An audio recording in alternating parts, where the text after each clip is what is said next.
या कामाची जादू नावाची जादू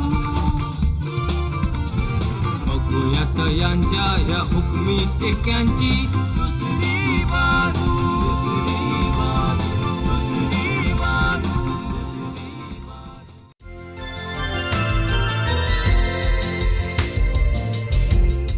नमस्कार मित्रमैत्रिणींनो, मी विक्रम गोखले. दूरदर्शनच्या सह्याद्री वाहिनीवरती दुसरी बाजू या तुमच्या अतिशय आवडत्या अशा कार्यक्रमामध्ये तुम्हा सगळ्यांचं मनपूर्वक आज स्वागत करतो आहे. मित्रमैत्रिणींनो, या आपल्या कार्यक्रमामध्ये आपण ज्या ज्या व्यक्तींना आजपर्यंत बोलवलेलं आहे, बोलवणार आहोत, या सगळ्याच व्यक्ती यांना गंभीरपणे आपण घेतलं पाहिजे असं जेव्हा आम्हाला वाटतं त्याच वेळेला आम्ही त्यांना बोलवतो. अशाच एका व्यक्तीला आज आपण इथे गंभीरपणे ऐकण्यासाठी, समजावून घेण्यासाठी बोलवलेलं आहे. हे व्यक्तिमत्व असं आहे की जे उभ्या महाराष्ट्राला माहिती आहे, साहित्यिक विश्वाला माहिती आहे, मनोरंजनाच्या विश्वाला माहिती आहे आणि सामाजिक भान असलेल्या सगळ्या जगाला माहिती आहे. या व्यक्तीला इथं बोलवण्यापूर्वी प्रथम आपण या व्यक्तीवरची एक छोटीशी चित्रफीत पाहणार आहोत. पाहूया. सुंदर, गोड आणि हसऱ्या चेहऱ्याची अभिनेत्री म्हणजे निशिगंधा वाड. वयाच्या 8व्या वर्षापासून रंगमंचावर अभिनय करणाऱ्या निशिगंधानं 100च्या वर मराठी, हिंदी चित्रपटात कामं करून आपली छाप प्रेक्षकांवर टाकली आहे. प्रेमाच्या गावा जावे, वासूची सासू, मुखवटे या नाटकांनी प्रसिद्धीला आलेली निशिगंधा 1989 पासून मराठी चित्रपटात झळकली, तर 1990 पासून हिंदी चित्रपटात. शेजारी शेजारी, एकापेक्षा एक, सासर माहेर या गाजलेल्या चित्रपटातली ही नायिका कर्मयोद्धा, दादागिरी, जन्मदाता, दिवानगी यासारख्या हिंदी चित्रपटात आपला ठसा उमटवत राहिली. नाट्य चित्रपटसृष्टीबरोबरच समाजात आपलं वेगळं स्थान निर्माण करणारी निशिगंधा वाड देऊळकर सज्ज आहे आपल्या जीवनाची दुसरी बाजू सांगायला. तर मित्रांनो, स्वागत करूया निशिगंधा वाड, डॉक्टर निशिगंधा वाड. निशिगंधा, वेलकम. वेलकम. हा कार्यक्रम पाहिलेला आहेस? नाही काका. काही हरकत नाही. तू इतकी व्यस्त असतेस त्याची मला कल्पना आहे. अर्ध्या मिनिटात सांगतो. जी. तू आज जी कोणी आहेस ती कशी घडलीस हे तुझ्या सगळ्या चाहत्यांना आणि तुझ्या पावलावर पाऊल टाकून नव्या पिढीची जी मंडळी येणार आहेत त्यांना कळलं पाहिजे तू कोण आहेस आणि कशी तयार झालीस. ते इथे बसायचंयस? मी इथे बसून तुला? तुम्ही बसावी. मी बसेन. थँक्यू. बस बस. जी. आफ्टर. नमस्कार. निशिगंधा, तू एवढीशी असल्यापासून मी तुला बघत आलेलो आहे, पण मला तू पूर्ण माहिती असलीस तरी सगळ्या जगाला आणखीन माहिती होण्याकरता, कारण तुझी दुसरी बाजू लोकांना माहिती नाही आहे. तू एक मनोरंजन क्षेत्रामधली व्यक्ती आहेस एवढंच लोकांना माहिती आहे. बाकीचं जे जे तू, तुझं घराणं, तुझे आईवडील, तुझे आजी आजोबा, सर्वजण जे जे करतायत, बहिणी, अमुक तमुक, या सगळ्यांबद्दल तुझा वेळ घेऊन तू बोलायचंस. सुरुवात कर. तुझा जन्म केव्हा, कुठे, कसा झाला आणि कुठे, त्यावेळची सगळी परिस्थिती वगैरे वगैरे. पांडुरंगाची अक्षय कृपा आहे काका की अतिशय चांगल्या आईवडिलांच्या पोटी जन्म दिला त्यांनी. पण त्यांनी आयुष्यभर हेच शिकवलं की जात ही जन्मानी नाही, जगण्याने सिद्ध होते. आणि तसेच जगत आलो. म्हणजे बाबा आर्मीमध्ये होते. बाबा स्वतः डेंटल सर्जन आहेत. ते युद्धामध्ये होते, इंडो पाक, आणि राष्ट्रपतींच्या हस्ते त्यांना 2 रक्षाचक्र आहेत. 21 दिवस बाबा बंकरमध्ये होते.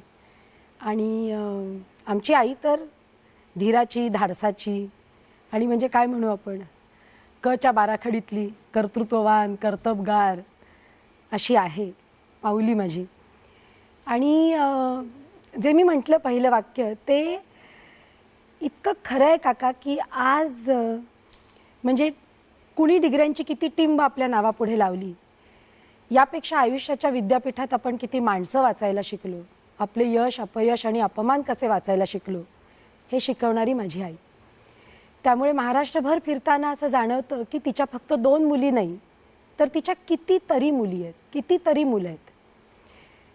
जेव्हा लोक समोर येतात आणि पटकन म्हणतात आई कशा आहेत, बाई नाही म्हणत, त्यावेळेला कळतं की खऱ्या अर्थाने ती शिक्षिका आहे, हाडाची शिक्षिका आहे.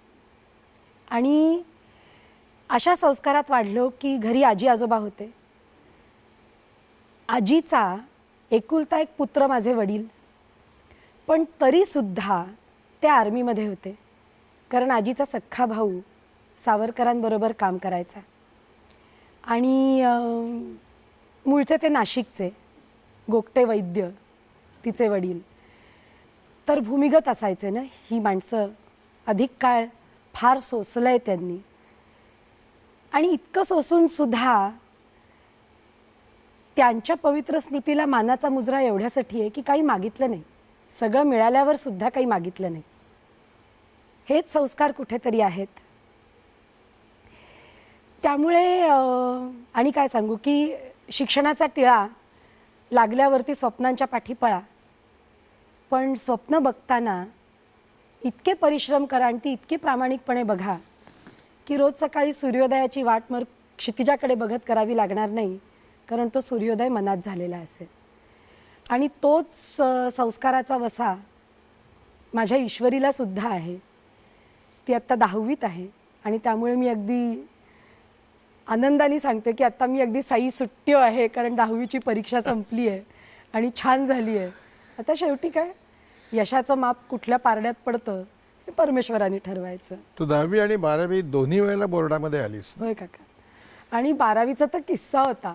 म्हणजे कसं झालं की नेमकं ही सुद्धा एक गमतीची गोष्ट आहे की माझ्या माहेरी मग तो मामाचा असो, आत्याचा असो, काकाचा असो, कुठलंही बाळ किंवा कुठलंही मूल बोर्डात आलं नाही असं झालंच नाही. वा वा वा. तर त्यामुळे माझी जेव्हा वेळ आली त्यावेळेला लोकांना असं वाटलं की ही बुडवणार, म्हणजे पास होणं नाही, ही बोर्डात येणारच नाही. कारण त्यावेळेला मी नाटकातनं कामं करायचे. 6वीत असताना अभिनयाची राष्ट्रीय शिष्यवृत्ती मिळाली. हे थोडं अधोरेखित करून एवढ्यासाठी सांगते काका. नाही, अधोरेखित करण्यासारखंच तुझं सगळं आयुष्य, तुझं घर आहे. नाही, माझा हेतू वेगळा होता. तू संकोच करू नको, स्वतःबद्दल जी आवश्यक ती माहिती देणं हे तुझं कर्तव्य आहे. बोल. नाही, मला थोडंसं ना पालकांनाही सांगायचं होतं की कित्येक वेळेला माहीत नसतं की परीक्षांच्या म्हणजे अभ्यासाच्या ज्या शिष्यवृत्त्या आहेत त्या सगळ्यांना माहिती असतात, पण ही जी आहे सेंटरची आहे आपली, national cultural talent search board आहे दिल्लीचा. आणि ते अभिनयाची, नृत्याची, मग तबल्याची, गाण्याची अशा वेगवेगळ्या फॅकल्टीजमध्ये या शिष्यवृत्त्या देतात, ज्याचा म्हणजे पहिला अर्ज शाळेतनं जायचा असतो. त्यामुळे थोडीशी माहिती देण्याच्या हेतूने मी सांगायलाच पाहिजे. तर अशी मला ती मिळाली होती 6वीत असताना. आणि मी सुलभाताई देशपांड्यांकडे गेले होते, कारण त्या माझ्या गुरु आहेत. आणि मग त्यांच्या करवी आविष्कार चंद्रशाळेमध्ये त्यावेळेला गुरु पार्वती कुमार, दुर्गा झाली गौरी माधव साखरदांड्यांनी लिहिलेलं एक अति उत्कृष्ट नृत्य नाट्य बसवत होते. त्याच्यात भूमिका मिळाली. आणि 10वीपर्यंत म्हणजे 10वीचा निकाल मी मोरूच्या मावशीत ऐकलाय. मावशी नाटकात काम करताना दीनानाथ मंगेशकर सभागृहामध्ये जेव्हा नाटक चालू होतं तेव्हा 10वीचा निकाल लागला आणि मी बोर्डात आल्याचं कळल्यावरती इंटरव्हलला कुणी माझ्यासाठी कंपास, कुणी कॅडबरी, कुणी पेन, असं काय काय आणून ठेवलेलं होतं. 9वीत असताना मुखवटेमध्ये काही प्रयोग केले. विजय तेंडुलकरांचं ते नाटक मोहन राकेशांचं आधे अधुरे जे अनुवादित केलेलं होतं. अमोल पालेकर काका प्रमुख भूमिकेत होते, भारती मावशी आईच्या भूमिकेत होती. आणि पल्लवीची 10वीची परीक्षा होती म्हणून 9वीतल्या मी काही प्रयोग केले होते. तर अशी सुरुवात झाली होती. त्यामुळे घरच्यांना असं वाटत होतं की नाही आता मुखवट्यांच्या जगात गेली आहे, त्यामुळे खऱ्या चेहऱ्याला कितपत महत्त्व देते माहिती नाही, अभ्यास कसा केला आहे माहिती नाही. 10वीत ज्या वेळेला बोर्डात आले त्यावेळेला नेमका संप होता पोस्टमनचा. त्यामुळे माझ्या माहेरी म्हणजे प्रमुख दरवाजा उघडल्यावरती अशा पायऱ्या आहेत. तर तिकडे मी अशी बसून वाट बघत होते, गालाची मूठ हातावर ठेवून, की माझ्यासाठी का नाही आला पोस्टमन. मी सुद्धा अगदी खूप घासलाय, खूप अभ्यास केलाय, पण त्याची प्रचिती कशी येणार लोकांना जोपर्यंत येत नाही. त्याच्यानंतर आईनी निकाल आणला. बोर्डात आले होते ते प्रयोगात कळलं होतं, पण तार काही आली नाही. 12वीतही तोच कित्ता होता. म्हणजे मी रुपारेल महाविद्यालयामध्ये होते आणि इथे मी अगदी आवर्जून सांगेन की जेव्हा असे शिक्षक, असे गुरुजन तुमच्या पाठीशी असतात, त्यावेळेला मग पंखातलं बळ आजमावायचं भय राहत नाही.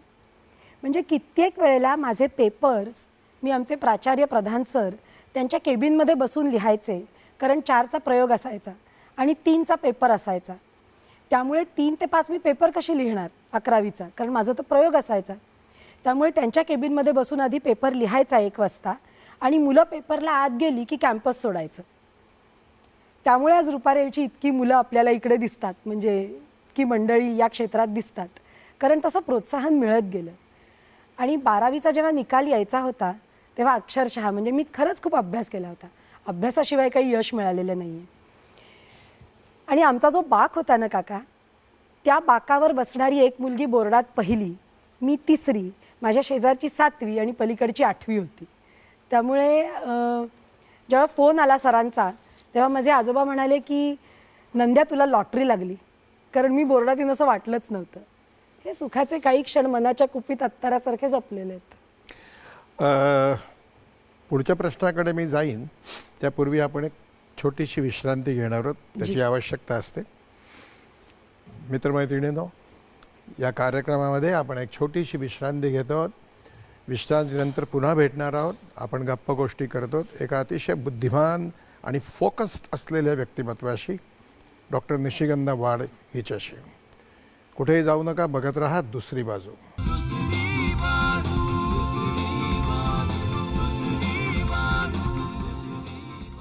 नमस्कार, पुन्हा एकदा सर्वांचं मनपूर्वक स्वागत. आपण गप्पा गोष्टी करतोय डॉक्टर निशिगंधा वाड या युवतीशी.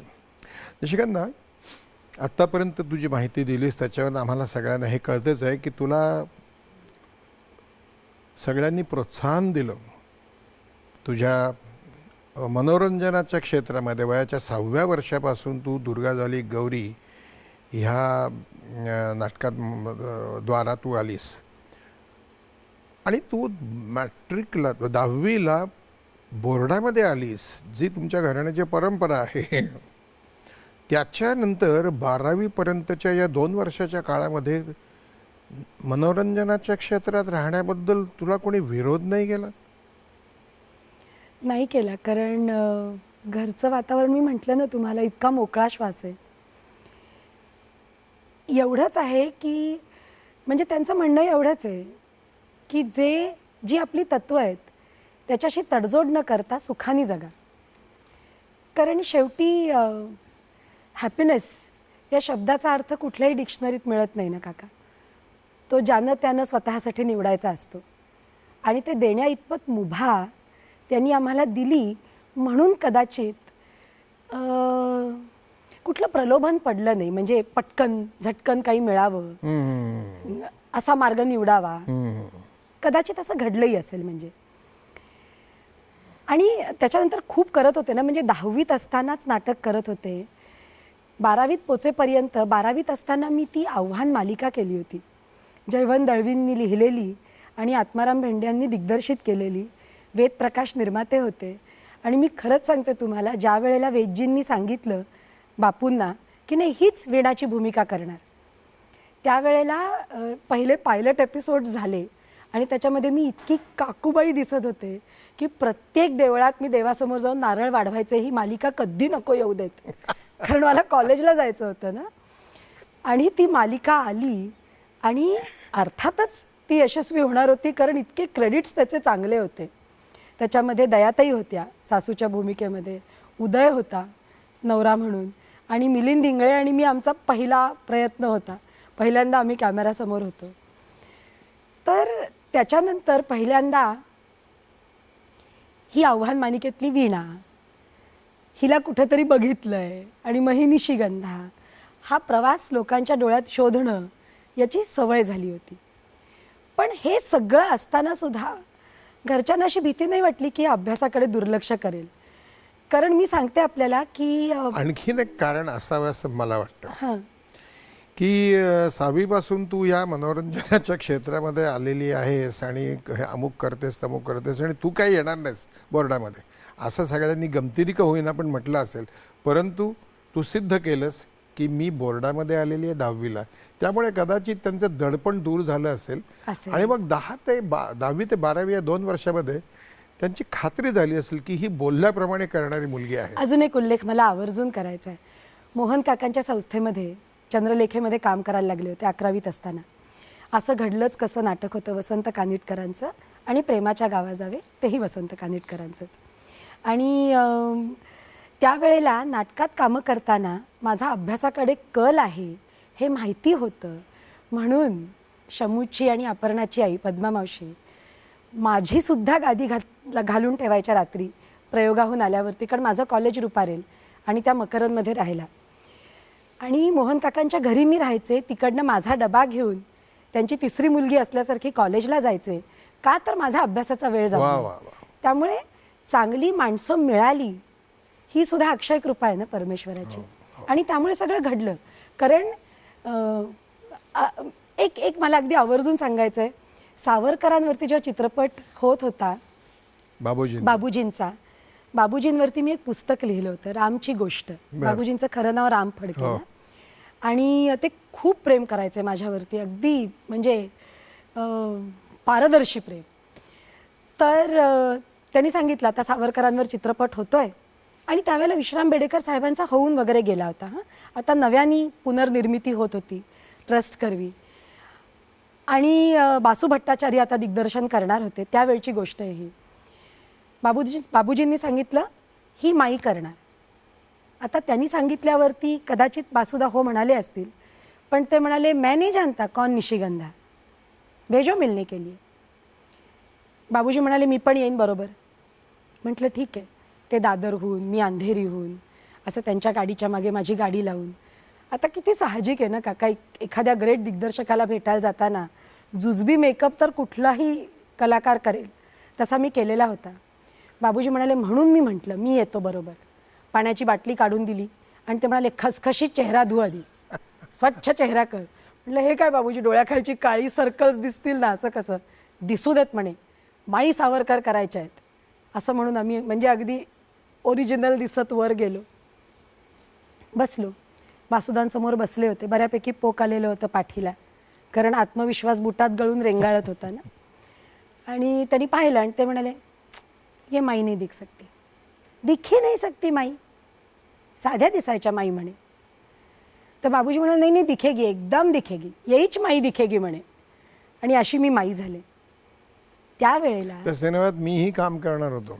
हो ना. पण मला टक्कल करायचं होतं पूर्ण आणि त्यामुळे ते नाही जमलं, कारण 10 ठिकाणी मी गुंतलेलो होतो. एनिवे नाही तर म्हणजे तो तर एक जीवनानुभव इतका न श्रीमंत करून गेलाय काका, की त्यावेळेला म्हणजे सांगायचं हे होतं मला की बाबूजींनी बरीच पुस्तकं वाचायला दिली. तो भाग आलाही दा. एका व्यक्तीला भेटायला पाठवलं, पार्ल्याला एका आजीना जाऊन भेट. त्यांना भेटायला गेले तेव्हा मला कळलं त्या माईंची सगळ्यात धाकटी बहीण ती जिवंत होती त्यावेळेला. त्या आजीना भेटले, एका फोटोसमोर उभं केलं आणि त्या म्हणाल्या ओळख बघू, आमच्या माई ओळख. आता इतका चाणाक्षपणा कुणाकडेही असतो. सावरकरांशेजारी बसलेल्या माई, कारण माईंचा असा फोटो आपल्याला कुठेच सापडत नाही बघा. तर मी म्हटलं या माई. त्या बोलल्या ते महत्त्वाचं आहे. त्या म्हणाल्या हुशारीने ओळखलंस ना, पण माझ्या माईंची ओळख सांगते म्हणाल्या. एखादा ऋषी जेव्हा तपश्चर्येला बसतो तेव्हा त्याची तपश्चर्या सगळ्यांना दिसते, पण ज्या मूक हातांनी ती जागा सारवली आहे ते हात मात्र अनुल्लेखित राहतात.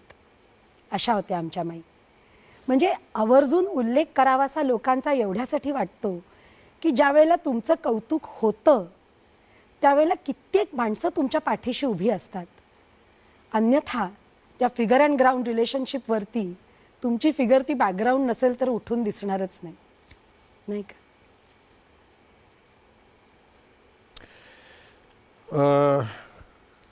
सावरकर चित्रपट करताना तुला आणखीन काही अडचणी आल्या का?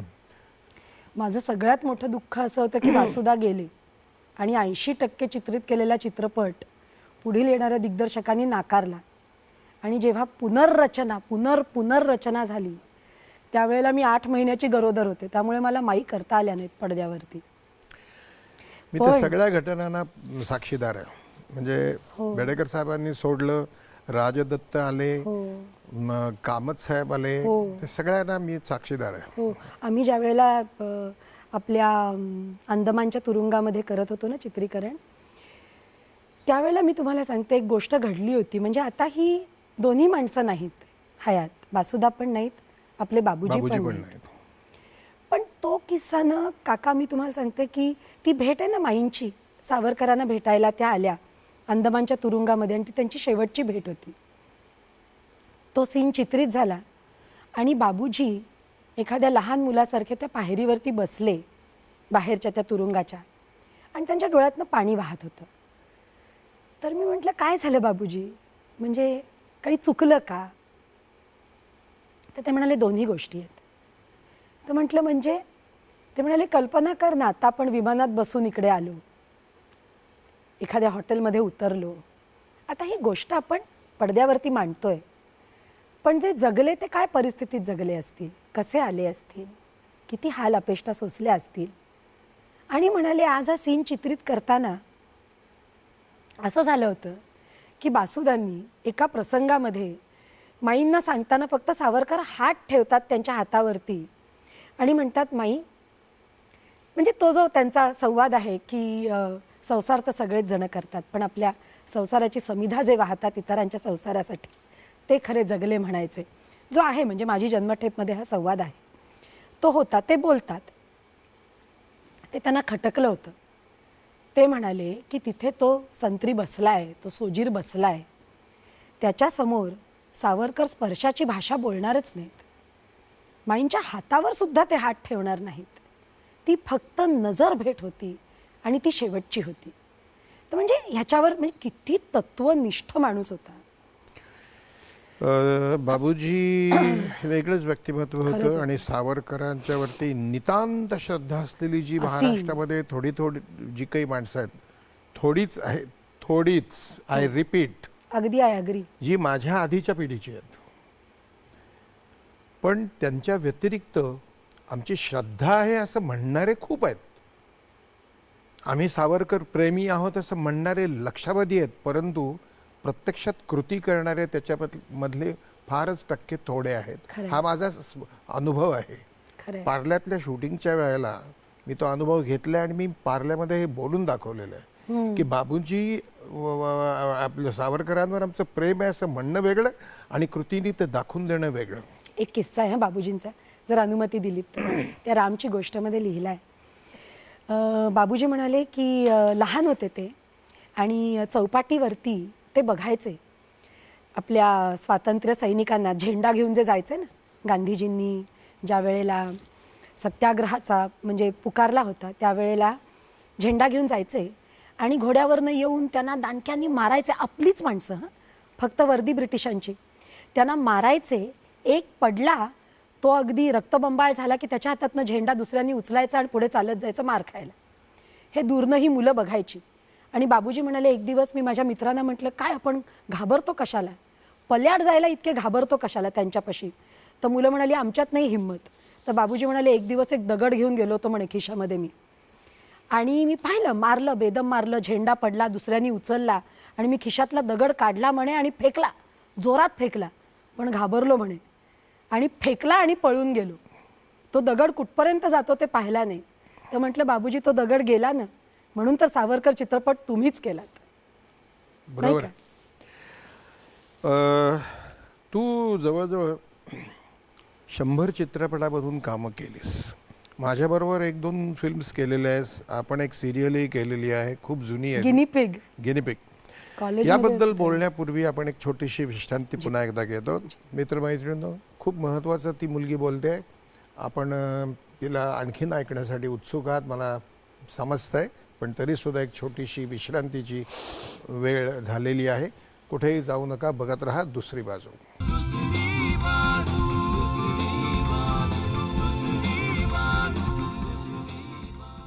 विश्रांतीनंतर पुन्हा एकदा सगळ्यांचं मनपूर्वक स्वागत. गप्पा गोष्टी चालू आहेत डॉक्टर निशिगंधा वाड या छानदार मुलीशी.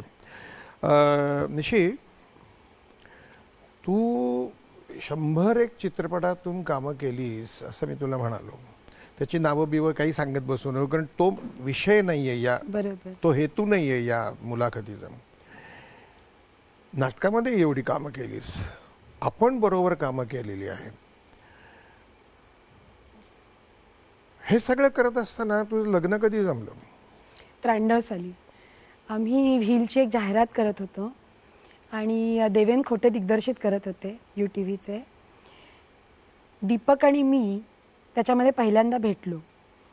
आणि खरं तर व्हीलची जाहिरात तुम्हाला आठवत असेल तर लिंबू प्रमुख कलाकार असतं, बाकी नायक आणि नायिका लिंबू टिंबूच असतात. तर ती जाहिरात करताना म्हणजे जाहिरात संपली आणि असं कळतं ना, म्हणजे बायका तर या बाबतीत खूपच हुशार असतात. समोरच्याची नजर किती मायाळू आहे आणि त्या मायेचा सुगंध कुठला आहे हे कळायला त्यांना स्पर्शाची भाषा नाही बोलावी लागत. मला माहिती होतं की ह्याला आपण खूप आवडतोय आणि घरचं वातावरण इतकं मोकळं होतं. अगदी नऊवारी पातळ्यातली धुतल्या तांदळासारखी गोरी पान, सुंदर खाशी सुबकट ठेंगणी अशी आजी माझी, तिच्याशी पण माझा असा ओपन डायलॉग असायचा. चित्रीकरण संपलं आणि 4-5व्या दिवशी दीपकचा फोन आला घरी, बिकॉज तो मला मिस करत होता. आणि फोन आल्यावरती आजी म्हणाली, का मागणी बिगणी घालायची असली तर घरीच बोला, त्याचाच फोन आहे ना, असं म्हणून. पण तेवढी त्याची हिंमत झाली नाही, म्हणून त्यांनी मग बाळराजेश्वराच्या देवळात बोलवलं आणि त्यांनी मागणी घातली की आपण लग्न करूया. तर म्हटलं नाही, मला अजून MA करायचं आहे, शिकायचं आहे अजून पुढे, एवढ्यात लग्नाचा विचार नाही आहे. मग 3 वर्षानंतर आम्ही लग्न केलं. तुला मी आणखीन एक आठवण सांगतो. लग्नाची बातमी तुम्हाला कोल्हापूरला दिलीस आणि आशीर्वादाने मी तुला तुझ्या कपाळावरती चुंबन घेतलेलं आहे, आठवत असेल तर. हो हो, पोरका आणि करत तुझं होता. हां, पोरका चित्रपटाच्या वेळेला. एनिवे, तुझी आता मुलगी 10वीत आहेस तू म्हणतेस. तिच्याकडे काही हा कल आहे का तिच्यामध्ये मनोरंजन क्षेत्राकडे जाण्याचा? ती आता उपजतच आहे कलाकार, पण अजून तिने कुठे असं काम केलेलं नाही आहे. सगळ्या इंटरस्कूल कॉम्पिटिशन्समध्ये ती विजेती ठरते आणि अभ्यासातही चांगली आहे. पण तिचं क्षेत्र तिने निवडायचं आहे काका.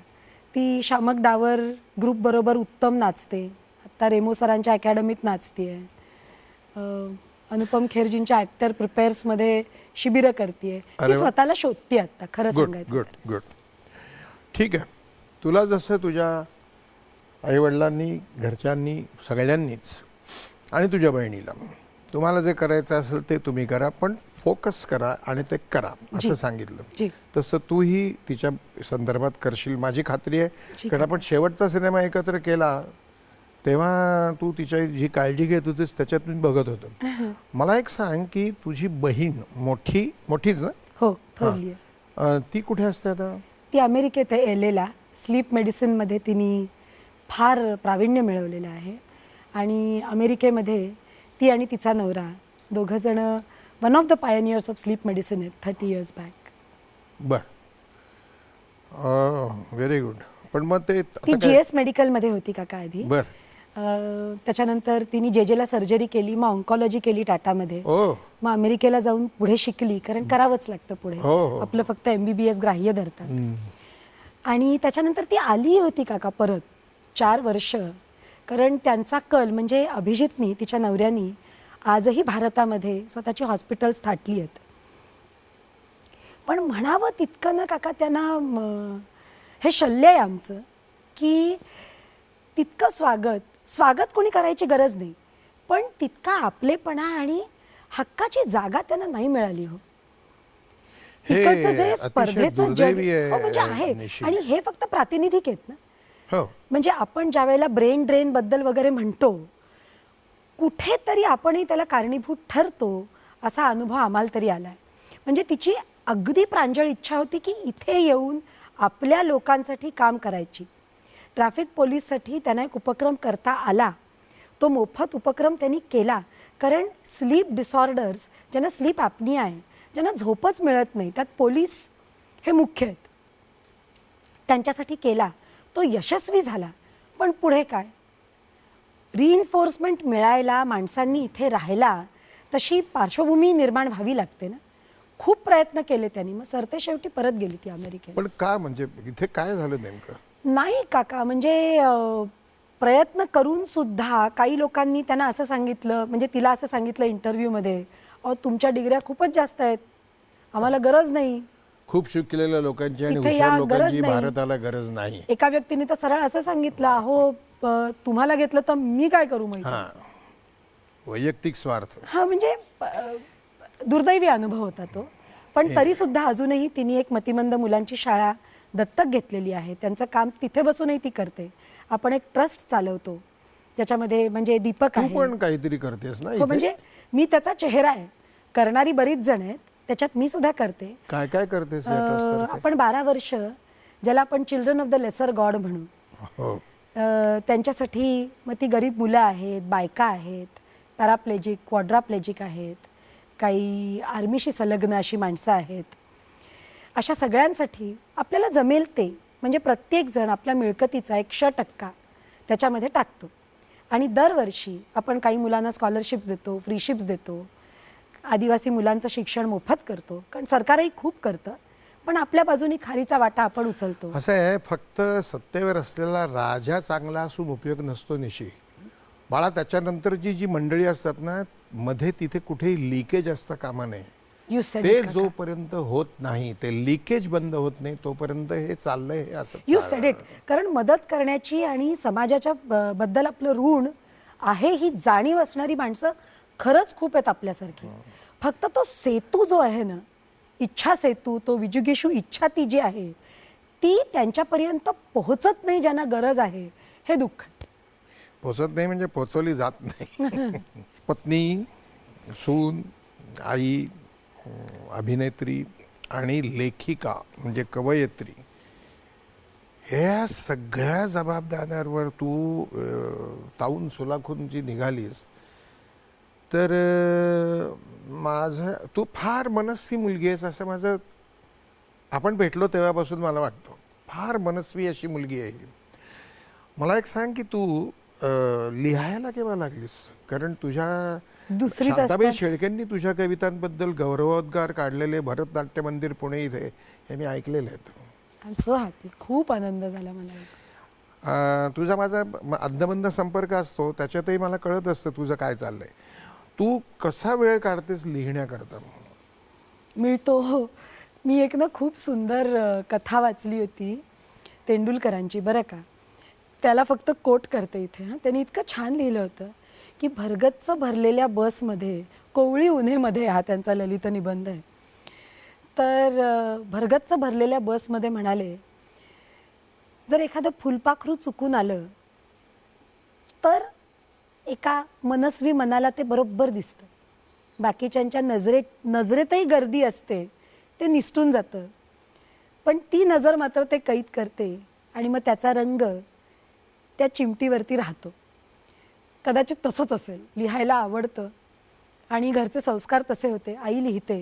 दुसरीत असताना पहिली कविता केली होती आणि त्यावेळेला कवितेला शीर्षक असतं हेही माहिती नव्हतं. अगदी र ला र, ट ला ट असं, म्हणजे काय काय आई म्हणते तू आहेस हट्टी, बाबा म्हणतात तू आहेस नकटी, मी नाही हट्टी, मी नाही नकटी, मी तर आहे सगळ्यात धाकटी, म्हणून चिडवणाऱ्या आईबाबांची मी बाई घेतली कट्टी.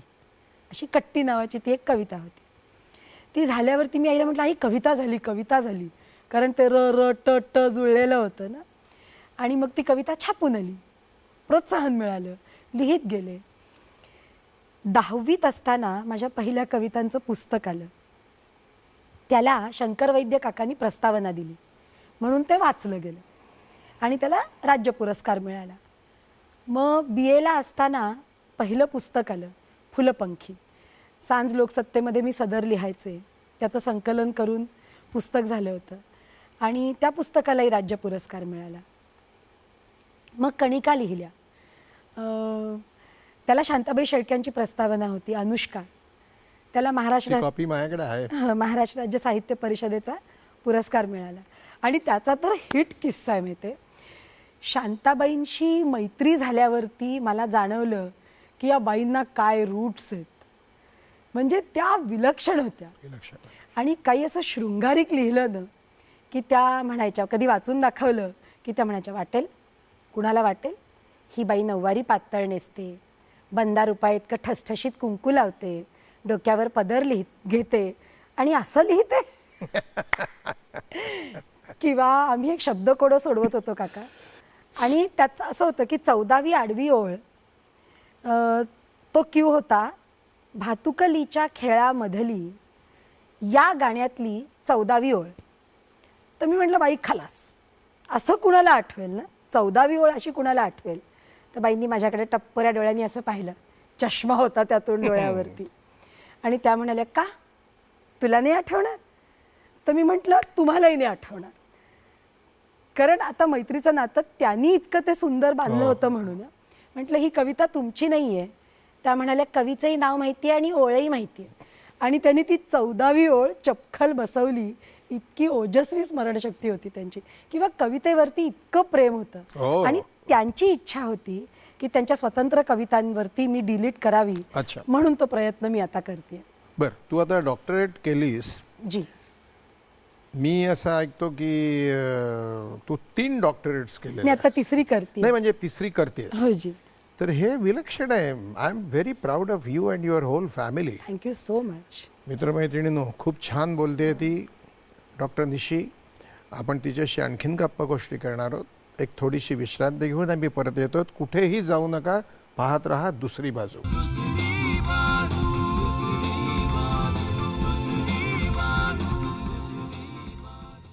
सर्वांचं पुन्हा एकदा स्वागत दुसरी बाजूमध्ये. आपण गप्पा गोष्टी करतो आहोत. एक अतिशय बुद्धिमान अशा कवयित्रीबद्दल बोलतो आहोत, नटीबद्दल बोलतो आहोत, आणि तीही सांगते डॉक्टरेट तू पहिली कशावर केलीस? पहिली डॉक्टरेट इतिहास या विषयावरती केली. माझ्या गुरु होत्या, माझ्या गाईड होत्या डॉक्टर वर्षा शिरगावकर. रुईयामध्ये त्या head of the history department होत्या. आमचा विषय होता changing role of women in society, reflections from British and Marathi theatres and period was confined for 150 years.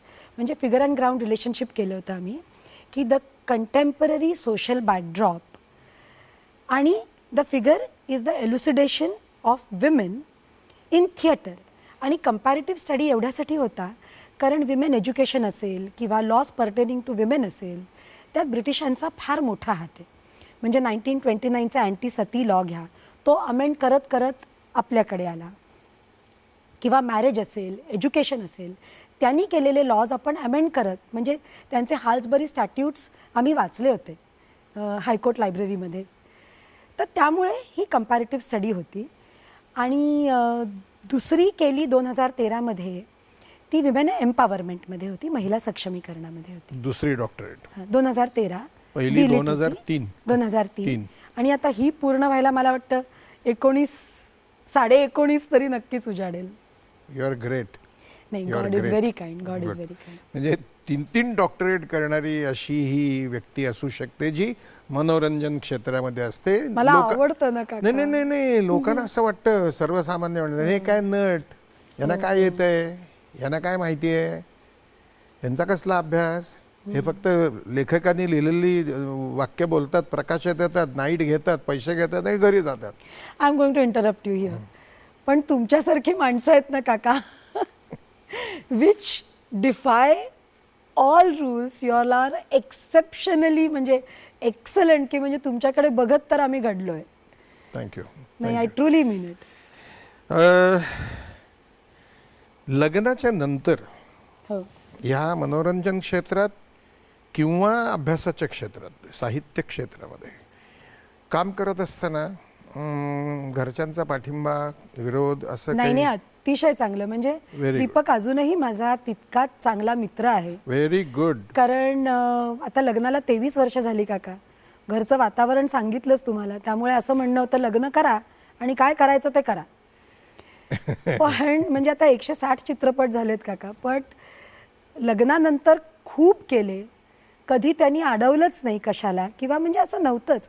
आणि अजूनही असं आहे काका की आता दीपक संगीत मराठी ही वाहिनी मला कळलं म्हणजे दीपकनी चॅनल त्याचा सर्वे सर्वा आहे, खूप कष्ट करतोय. पण जगण्याचे परीघ असे आहेत ना काका की आम्ही एकमेकांना पुरेपूर अंतर देतो. ज्या वेळेला असं लक्षात आलं की फार एकत्र काम करताना ना वाद होत आहेत, ते पण ते सगळ्या कुटुंबात होतात. आणि म्हणजे मी काही लपवण्याचा प्रयत्न करत नाहीये, मी मोकळेपणाने बोलतेय की जेव्हा व्यक्तिमत्व फार टोकेरी होतात तेव्हा ती एकमेकांना बोचणारच. मला असं वाटतं की मी तुम्हाला लग्नाच्या वेळेला तुला मी जेव्हा कोल्हापुरात हे कळलं, मला जेव्हा लग्न करता तेव्हा मी एक आशीर्वाद दिला होता, तो तू पूर्णपणे पाळलेला आहेस. त्यालाही मी सांगितलं दीपकला की नवरा बायको हे होतातच, ते झाले, तुम्ही चांगले मित्र व्हा, एकमेकाचे मित्रमैत्रिणी व्हा, आणि आयुष्यभर मित्रमैत्रिणी जवळचा, सगळ्यात जवळचा कोण, माझा मित्र माझा नवरा, Correct. सगळ्यात जवळची मैत्रीण माझी बायको, एकदम बरोबर. हे तुम्ही सांभाळलेले, त्याच्याबद्दल मला खूप बरं वाटतं. कारण काका मला असं वाटतं की जी व्यक्ती श्वासाच्या अंतरावरती आहे तिच्यावर विश्वास श्वासा इतका सहज का नसावा. Very good, very good. नवीन जे कलावंत आहेत, तुला समोर ठेवून, डोळ्यासमोर ठेवून ज्या युवती आहेत, ज्यांना लग्नही करायचंय, ज्यांना मनोरंजन क्षेत्रात काही आपलं स्थान शोधायचं आहे, ज्यांना कवयित्री व्हायचं आहे, तर अशा आणि ज्यांना समाजकार्य करायचं आहे, अशा सगळ्यांना त्या त्या क्षेत्राकरता तू काय सांगू शकतेस? Because you have that right. Thanks for giving me that right, but I humbly say something काका, इतकं वॉटर टाईट झालं आहे ना हल्ली, म्हणजे माझ्यापेक्षा जास्त एक बर्ड्स आय व्ह्यू तुमचा आहे. मी बघते सद्यस्थितीतले सिरियलमधले, म्हणजे आता हिंदी मालिकांमधनं कामं करते आहे, मराठी चित्रपट, सिनेमा, सगळ्याशी आपला संबंध येतो, आणि मला असं वाटतं काका फार न, म्हणजे ज्या नवीन येत आहेत ना मुली, फार झटपट हवंय, आणि फार जेव्हा पटकन एखादी गोष्ट हवी असेल ना तेव्हा मन योग्य वेळी नाही म्हणायला उचल घेत नाही. जेव्हा सगळंच हवं असतं तेव्हा गमावण्याची त्यांची तयारी जास्त असते, कारण कमावण्याचा वेग त्यांचा भयावह असतो. अशांना आपण आपला आदर्श देणं, म्हणजे मला काही वेळेला असं वाटतं की त्यांना गरज नाही माझ्या आदर्शाची. I disagree with you. बरं, There are some. No, there are most of them. I mean to say, I'm not saying all. नाही, I'm मला not सुद्धा making असं it a वाटतं, statement. या वयामध्ये मला असं वाटतं की माझ्या मुलीसारखी तू आहेस, तुझ्यासारखी कडून मला सुद्धा कित्येक गोष्टी घेण्यासारख्या आहेत, असं मला वाटतं. तर मला असं वाटतं की तुझ्यावर प्रेम करणारा जो एक समाज आहे, विशेष करून ह्या ज्या मुली आहेत, तरुण, नाही, डोंट टेक मी रॉंग, मला असं म्हणायचं होतं की मोस्ट जास्त करून कल असा झालाय, आपल्यासारखा विचार करणारी माणसं नाही तसं नाही आहेत, प्रश्नच नाही आहे.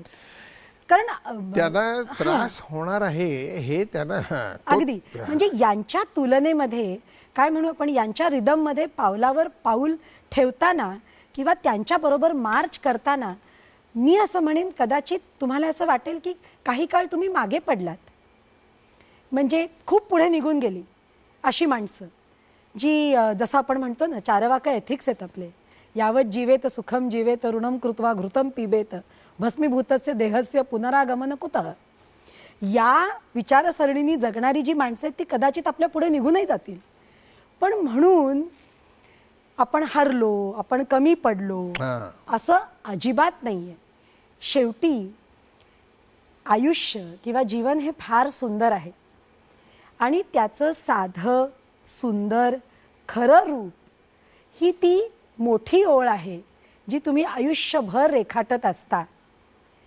तिच्याकडे लक्ष केंद्रित करून जर जगत राहिलात, आणि मुळात स्पर्धा जर स्वतःशी केली, म्हणजे स्पर्धेचं स्वरूप बहिर्मुख नाहीच आहे, स्पर्धा आजूबाजूच्यांची नाहीच आहे. माझ्यात जे चांगलं आहे ते अधिकाधिक चांगलं करण्याचा प्रयत्न, स्वतःशी स्पर्धा, आणि माझ्यात जे उणं आहे त्याची वजाबाकी न करता ते सुधारायचा प्रयत्न केला तर यश आणि अपयश दोघांचं स्वागत तितक्याच सहजतेने करता येतं. आणि मग प्रश्नच उरत नाही ना इतरांची स्पर्धा करण्याचा, कारण शेवटी ज्या बुटामध्ये तुम्ही पाय अडकवता त्या बुटासाठी तुम्ही सिंड्रेला असता. कुठला बूट निवडायचा हे तुमच्यावरती आहे, कारण तो घातल्यावरती कुठे टोचतो हे तुम्हालाच माहिती असतं. त्यामुळे जर अंतर्मुख केलं स्पर्धेचं स्वरूप, तर ही जी चटकन पुढे गेलेली मंडळी आहेत त्यांच्या यशाबद्दल मी कुठलाही मापदंड नाही, त्यांचं पुढे जाणं जे आहे ते लौकिक अर्थाने पुढे जाणं आहे. ते कदाचित काल मर्यादित असेल, तुम्ही मात्र चालतच राहाल हा विश्वास फक्त उरी बाळगायचा असतो आणि तो टिकवतो. मग वेळ आपल्याकडे कमी आहे. तुला ऐकत राहायला मला संबंध दिवसभर आवडेल, परंतु नाही आहे तेवढा वेळ. झटपट प्रश्न तुला काही विचारणार आहे मी. जी का जेवढ्याची तुला उत्तर द्यायची तेवढ्याची अगदी बिलकुल देता येतील. बिलकुल. तुझा सगळ्यात आवडता चित्रपट, हिंदी मराठी कुठलाही, इंग्लिश कुठलाही. मला सुहासिनी गाणी खूप आवडतात. आवडता नट किंवा नटी? विक्रम गोखले, नूतन. तू अभिनेत्री झाली नसतीस तर काय झाली असतीस? मला खूप व्हायचं होतं. मला 4थी नंतर सर्कशीत जायचं होतं, धर्मेंद्रची लग्न करायचं होतं.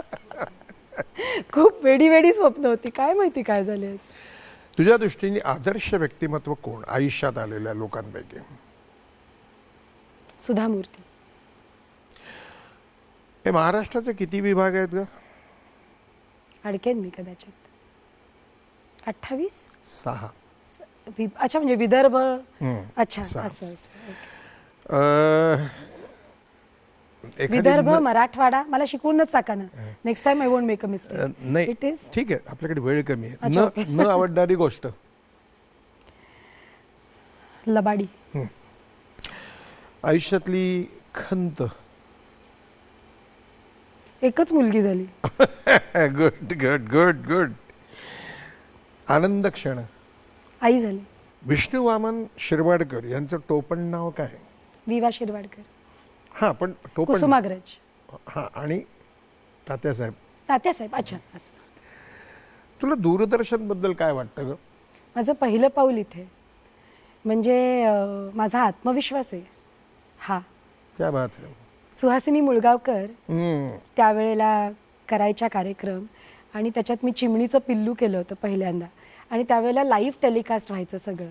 भक्ती बर्वेताई सूत्रसंचालन करायची किलबिलचं, आणि कॅमेरासमोर उभं राहून, कारण ॲक्शन बिक्शन कळायचं नाही ना त्यावेळेला, मी असं बोट उंचावून विचारलं तर आई स्टार्ट, आणि ते तसंच्या तसं टेलिकास्ट झालं होतं. आणि आई बाहेर जाईपर्यंत बाईनं म्हणाली, अहो ते चिमणीचं पिल्लू इंग्रजीत बोललं. जाऊ दे म्हणाले, मुलांनी मुलांसाठी केलेला कार्यक्रम आहे, बघा तुमच्या मुलीचा स्टार्ट होईल.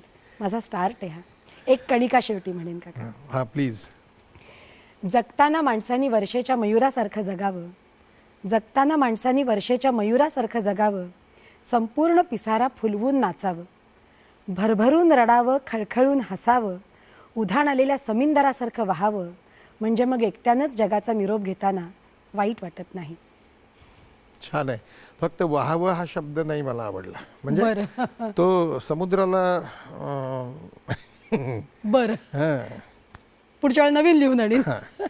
तर ह्या आमचा सगळा तंत्रज्ञानचा जो आहे हा सगळा चमू, आमचा निर्माता, पाठक निरंजन, मी स्वतः, आणि आमचे मुकेश शर्मा यांच्यातर्फे आणि दूरदर्शनतर्फे तुझे मनपूर्वक काय म्हणू, आभार मानू? नाही, आशीर्वाद राहू द्या. I wish you all the best बेटा. Thank you so much. Wish you all the best. Thank you. Love you. Thank you so much. Please convey my love to your child. Yes sir. Okay. Surely. झालेलं नाही अजून, तू एक काम करायचंस माझं. बोला ना.